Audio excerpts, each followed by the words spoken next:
I'm 91, take no meds, and still drive. These 6 daily habits changed my body and mind forever. People are usually shocked when they hear my age.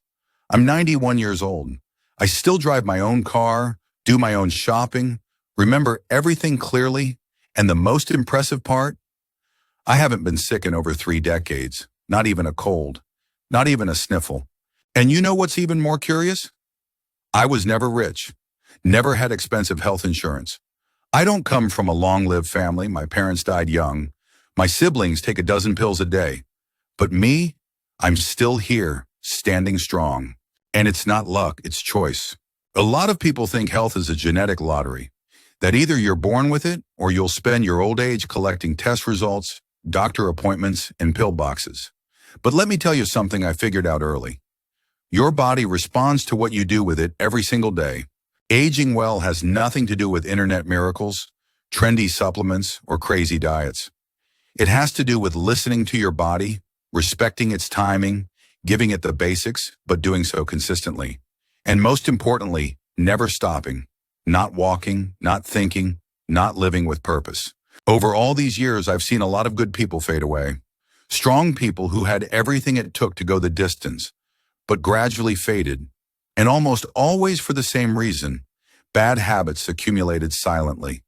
They started sleeping poorly, isolating themselves, stopped moving, ate whatever, ignored the signs, and time started collecting the debt inch by inch, memory by memory, step by step. I saw it happening, and I decided I'd be different. I was never radical, never obsessed with the gym, never a slave to diets. I have my pleasures, yes. A hot coffee with fresh bread, a long chat at the end of the day, a piece of candy now and then. But there are 6 habits I never gave up, and they changed everything. Simple habits, small but repeated for decades. Every day, like a pact I made with myself that I wouldn't give up my health without a fight. And that's exactly what I want to share with you today. The 6 habits that keep me lucid, active, and full of life at 91. It doesn't matter if you're 40, 60, or 80. And the most incredible thing, none of these habits require money. None require youth or a perfect routine. One of them, even the most impactful, came from a completely unexpected place. It's the 6th habit I'll tell you about here. An ancient secret I learned from wisdom that's been around for centuries. A simple teaching, but so powerful it became the pillar of my mental, emotional, and even physical health. And trust me, once you understand what it is, it'll change the way you live your days. So if you're interested in topics like health, leave a like here, because this video could be a turning point for you, just like these habits were for me. Subscribe to the channel to keep getting content that tells the truth, that shows what really works. And let me know in the comments what your biggest challenge is when it comes to aging healthily. Maybe I can help with a word, a tip, or just with this example that yes, it's possible to make it to 91 with the strength to keep living. The first habit, morning sunlight ritual. The first habit I adopted, and that transformed my health in a way no one imagined, was this. Every day, as soon as I wake up, I expose myself to natural morning light. And no, it's not about tanning or trying to look good. It's a ritual, a connection with the day, a simple yet powerful way of telling my body, you're awake, it's time to live. Before even thinking about coffee, I open the door, walk to where the sun hits, take a deep breath, and let the light touch my face, my eyes, my skin. Just 10 minutes, but it makes all the difference. What many people don't know is that natural morning light acts like a reset button for the body. It regulates our biological clock, the so-called circadian rhythm, which controls everything. Sleep, hunger, energy, mood, focus, even immunity. And I feel the difference clearly. When I do this ritual, my body works better all day long. When I skip it, my mind feels slower. The contrast is obvious. I literally first felt this effect by accident. I was traveling, staying in a bright, open place where the sun flooded the room. I woke up with the sunlight on my face, went out for a walk before breakfast. That day was so light, so productive, I thought. There's something to this. I came home and began to repeat it. The more I did it, the more my body responded. My mood stabilized. I slept better. My appetite balanced out. And best of all, I felt more present, more clear-headed, more excited to start the day. Today, science confirms what I used to feel instinctively. Morning sunlight helps lower cortisol throughout the day, boosts serotonin, the well-being hormone, and primes melatonin production, which only kicks in at night. In other words, it's morning light that sets up your night's sleep. The beginning defines the end. And many people ignore this. They stay locked in the dark, with the blue light of their phone in their face, and then don't understand why their day drags and their night is restless. And the most beautiful part? This habit costs nothing and requires no physical effort. Just the willingness to open the window, step outside, look at the sky, and breathe. Even on cloudy days, even in winter, even with little sunlight, the natural light is there. We just have to let it in. I've done this wearing a heavy coat, wine in my face, holding a cup of tea. The setting doesn't matter. What matters is telling your body that the day has begun and that it can function with everything it's got. So if you wake up every day dragging, already on your phone, grumpy at life, try this. Before anything else, go to the light. Even if it's just your balcony, your backyard, the hallway of your building, just you, the morning, and your breath. The world may be in chaos, but that moment is yours. And your body, you can bet, will remember that gesture by the end of the day. The second habit, morning tea ritual. The second habit I adopted and never gave up was starting my day with a cup of tea. Simple as that. A hot tea sipped calmly early in the morning, before anything else, before coffee, before the news, even before speaking. That moment became my true awakening. But it's not just about the liquid, not just about the temperature. It's about what it represents, a signal to my body that the day has started and that it can start gently. For a long time, I used to wake up and go straight for strong black coffee. Bitter, urgent. Felt like my body only worked when kicked into gear. But as the years passed, I noticed it made me anxious, jittery, upset my stomach. That's when I met an elderly neighbor who told me about her morning tea ritual. She said, drinking tea early in the day warms the body from the inside, preps the organs, activates digestion, and sends a message to the mind. Today isn't just another day. It's another chance to live well. From then on, I started making tea every day. I've tried many kinds. My favorite now is ginger with mint and a splash of lemon. Sometimes I add turmeric, sometimes chamomile with clove. But the recipe doesn't matter. It's the act that counts, the ritual, the calm. I sit down, hold the cup with both hands, inhale the steam, close my eyes for a few seconds, and only then take the first sip. It may seem small, but that moment shifts my entire internal state. And yes, there's science behind it too. Tea warms the digestive system, improves circulation, helps the liver eliminate toxins built up overnight, hydrates the body after hours without water, and delivers powerful antioxidants, especially if you choose natural herbs. I noticed the results.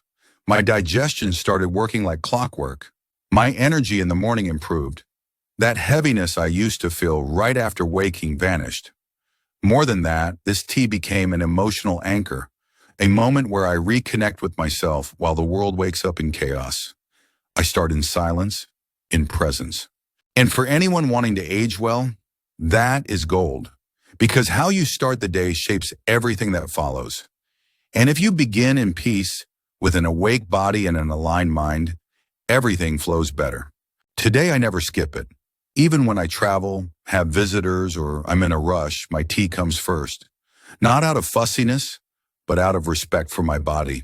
It brought me here standing strong at 91. It deserves that gesture. And if you've never tried it, try it for a week. Wake up, boil the water, pick a natural herb, and make that moment yours. It doesn't have to be perfect, just intentional. Because at the end of the day, health isn't made of grand decisions.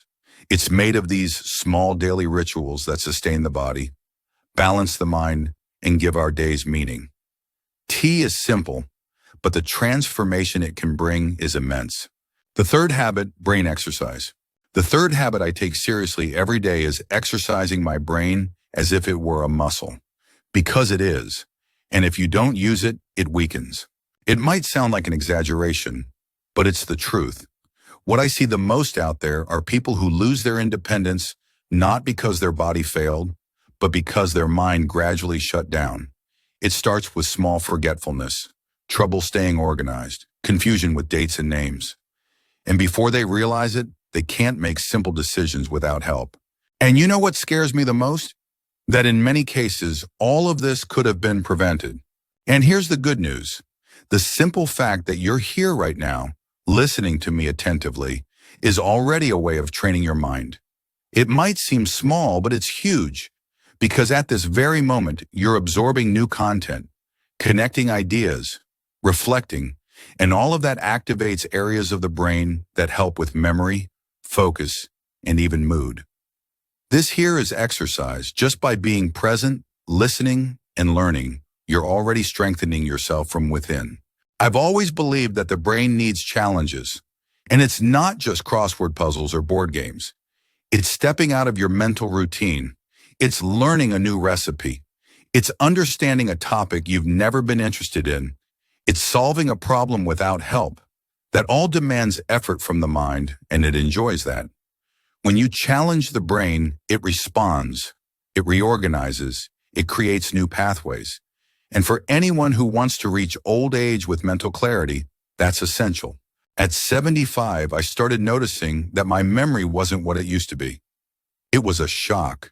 Some words vanished. Dates got mixed up. And that's when I realized, if I didn't take care of my mind, I'd start depending on others. And I didn't want that for myself. So I started investing more in it. Reading, writing, simple everyday challenges. And the more I did it, the clearer my mind became. It was like dusting the furniture. Everything started to shine again inside. These days, it's second nature to me. I try to keep things varied. One day I read, another I write, another I revisit old memories in detail. I like organizing ideas in my head, remembering stories, making lists without writing them down. It keeps me sharp, alert, alive inside. And best of all, it gives me confidence to keep making my own decisions, even with more than 90 years on my shoulders. The brain has something the body doesn't. It can keep growing, even in old age. But for that, it needs nourishment. And not just food, but stimulation. Without challenge, it shuts down. And that's what I try to avoid at all costs. I don't just want to live long. I want to live lucid. I want to look into my grandkids' eyes and remember everything, every detail. And that takes effort, but it's worth every second. So if you've noticed your mind slowing down, start small. Read a paragraph a day. Learn a new word. Do some math without a calculator. These little things are like gym weights for your brain. It's hard at first, but after a while, you'll feel it responding, and that changes everything. The fourth habit, daily movement. The fourth habit that completely changed how I age was movement. Moving every single day. Sounds obvious, but it's not. Because as we get older, the thing we hear most is, be careful. Don't push too hard. Better to stay still. Resting is better. And without noticing, we start to accept this idea that the aging body's no longer meant to move. That if it hurts, you should stop. That if you're tired, it's because you're old. But that's one of the biggest poisons for both body and soul. I fell into that trap for a while, stopped moving as much, thinking I was preserving myself. The result? I became stiffer, slower, with pain in my back, hips, shoulders. I felt older than I really was. And the worst part, I started feeling discouraged. Until one day, I decided to check out a senior chair exercise class happening at my local community center. I went just to watch. I left signed up and never stopped. That was a turning point. I realized my body still had a lot to offer. It just needed stimulation. It was tough at first, of course. Tight muscles, stiff joints, shaky balance. But I kept at it, and with time, the body loosened. Movement came back, and with it, the joy of living. I also started doing some gentle stretches at home. Nothing intense, all adapted for my age, But it did wonders for my breathing, my sleep, even my mood. Then something else happened, something unexpected. Friendships. In those classes, I met people my age with similar stories, facing the same challenges. We laughed together, learned together, encouraged each other. It brought me a sense of belonging I didn't even know I was missing. Because the body needs to move, yes, but the heart needs to connect too. And exercise gave me both, physical strength and human connection. Now I do some form of movement every day.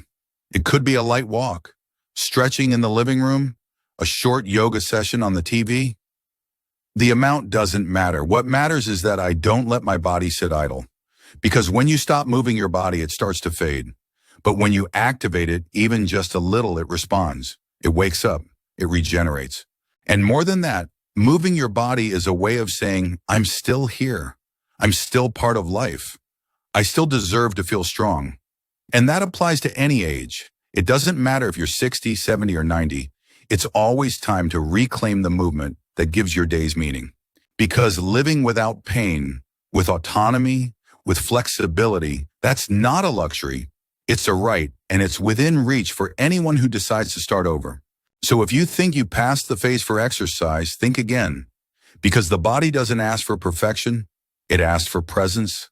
Start with something small, a short walk, a stretch, a dance in your living room. And if you can, join a group. Because the body strengthens with movement and the spirit is renewed through community. The fifth habit, gratitude practice. The fifth habit I incorporated into my daily life, one that seemed so simple I almost dismissed it, was a gratitude practice. Every single night before bed, I take just 3 minutes to write down 3 things I'm grateful for from that day. Not grand things, mind you, small moments. The taste of a ripe peach, a phone call from my grandson, the way the light filtered through my curtains in the afternoon. I started this practice after reading about a study where people who did this for just 21 days reported significantly less depression, better sleep, and improved relationships. I thought, 3 minutes? I can spare that. So I bought a small notebook and placed it by my bed. The first few nights were awkward. I found myself reaching for the big obvious things. I'm grateful for my health. I'm grateful for my home. But by the end of the first week, something shifted. I started noticing small moments throughout my day, moments I might have otherwise overlooked. The surprising thing wasn't just how it made me feel emotionally, though that was profound, but how it affected me physically. My sleep improved dramatically. Instead of lying awake worrying about tomorrow's problems, my mind was filled with the good things from today. I started falling asleep faster and waking less during the night. My blood pressure, which had been creeping up, actually started to lower. My doctor was surprised. Whatever you're doing, keep doing it, he said. I told him about my gratitude practice and he smiled. The mind-body connection is powerful, isn't it? Research backs this up. Gratitude reduces stress hormones like cortisol, which when chronically elevated can damage nearly every system in the body. It increases heart rate variability, a key marker of cardiovascular health. It even seems to reduce inflammation, which is implicated in so many age-related diseases. But perhaps most importantly, it changed how I experience time. At this age, it's easy to feel like your best days are behind you. But gratitude anchors you firmly in the present. It trains your mind to see that good things aren't just in your past, they're happening right now every day. I've kept this practice for over 15 years now. Some days my handwriting is shakier than others. Some entries are just a word or two. But I never skip it, because it's become a way of saying to life, I noticed. I paid attention. I didn't let this day go by without acknowledging its gifts. If you try just one habit from what I've shared, make it this one. It requires no money, no special equipment, no physical ability, just a pen, paper, and 3 minutes before bed. Those 3 minutes might just change everything about how you experience your remaining years. The sixth habit, the brainwave ritual. The sixth habit I incorporated into my routine, and without exaggeration, the most transformative of all, came from an unexpected source, an ancient ritual used by Eastern practitioners, now rediscovered and studied by modern scientists. They call it the theta brainwave technique. Sounds like something out of a movie at first, I know. But when I started practicing it, I understood why it had survived centuries and is only now gaining the respect it deserves. Because the impact wasn't just mental, it affected my health, my energy, my decisions, and even my sense of purpose. I discovered this technique while reading about longevity and neuroscience. That's when I found a study discussing how certain brainwave frequencies, activated early in the morning, can reorganize the mind, relieve stress, balance emotions, and believe it or not, open the way for more focus, more clarity, and more vitality. It was what Eastern practitioners had been doing for generations, a combination of breath, intention, and awareness, all in just a few minutes, first thing in the morning. I tried it out of curiosity, and I've never stopped. The practice is simple. Every morning, before any distractions, I sit comfortably with my eyes closed. I take 7 deep breaths, counting each one. On the 7th breath, I start to focus on 3 specific areas of my brain: the front, the middle, and the base, imagining them lighting up one by one. While I do this, I mentally focus on 3 questions. What do I want to feel today? Who do I want to help today? What would make today meaningful? Sounds simple, it is, but the effects run deep. Within days, my anxiety disappeared. In a few weeks, I started making sharper decisions. And within a few months, a calm confidence I hadn't felt in decades emerged. The most impressive thing? I didn't change anything externally. I didn't start a new regimen or take new supplements, but opportunities started to appear. Old clarity returned, ideas flowed, even my relationships deepened. And I know some people think this is too mystical, but the research is there: Columbia, Harvard, reputable scientific journals, all confirming that the brain, when activated in this specific way, changes how it perceives and interacts with the world. I felt that firsthand. My health also improved. My blood pressure stabilized. My sleep deepened. My emotions balanced out. It was as if this ritual placed my mind in a state of readiness and ease at the same time. And when I read that this mental mode is the same achieved by long-term meditation practitioners, I understood the power I was tapping into. It wasn't just about relaxing, it was about aligning my body and mind with something bigger. Today, if I have to choose between coffee or this ritual, I choose the ritual. 7 minutes that prepare my brain for whatever comes. It's become a sacred moment. And the most beautiful part? Anyone can do it. No money required, no experience, no belief system, just intention and the willingness to try something that could completely shift your life's direction. Just like it did for mine. If I'm here at 91 years old with clarity, peace, autonomy, and vitality, I can assure you this habit played a crucial role in that. It didn't just change my thoughts, it changed my reality.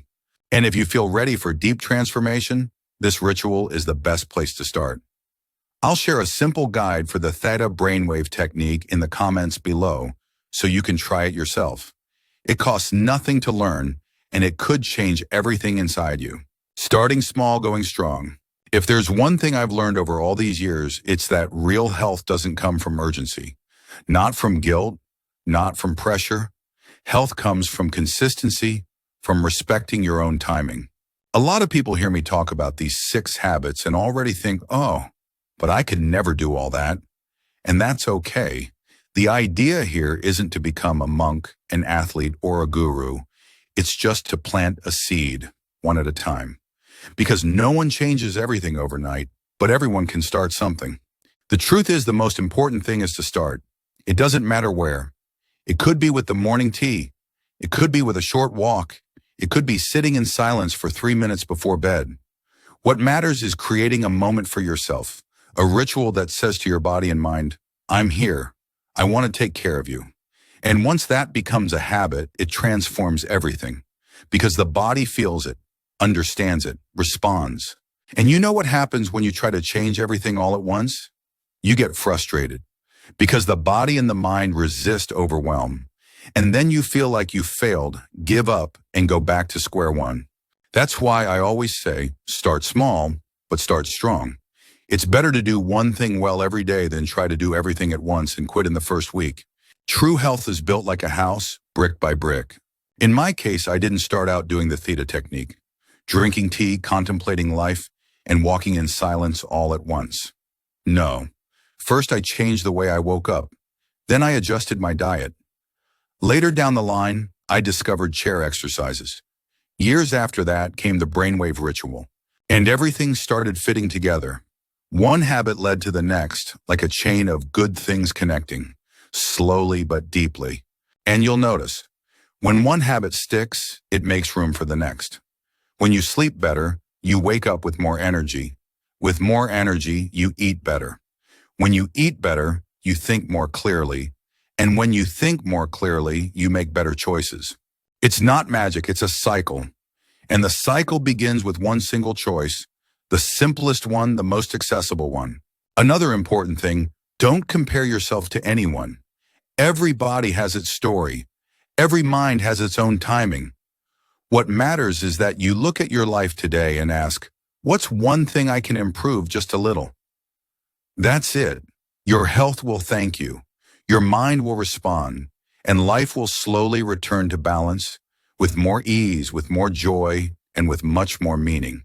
So if you're feeling overwhelmed with all this new stuff, take a breath, pick one, just one, and start with that. Consistency will bring you the rest. And before you know it, you'll look back and realize your life has changed. Not because you did everything at once, but because you started. And that, my friend, is more than half the journey. My promise to you, if you've made it this far with me, first, congratulations, because that already shows you care, that you want to live longer and better, and that you understand aging doesn't have to mean decline. It can be a phase of strength, of wisdom, of clarity. I'm not here as a doctor or a guru. I'm here as someone who has lived what he speaks, who's felt in his body, in his mind, and in his heart the difference small habits can make. Everything I've shared in this video came from my own experience. Not from books, not from theory, but from practice. Years and years of testing, adjusting, insisting. And today at 91, I can say with conviction, it was worth it. I'm still lucid, still independent, still healthy, and most importantly, still full of life. And if that's possible for me, it's possible for you too, no matter your age. What matters is how willing you are to start taking care of yourself now. So if this video spoke to you, if something here made sense, leave a like. That helps this content reach more people who may need to hear exactly this. Subscribe to the channel to keep getting videos like this. No magical formulas, just truths that work. And tell me in the comments, which of these habits will you start adding to your routine first? Or which one is already part of your life? Remember, it's never too late to reclaim your health, your clarity, your joy. The journey of 1,000 miles begins with a single step, and I believe in you, just as I believed in myself all those years ago. Until next time, this is Margaret, 91 years young and still on the journey. Join me?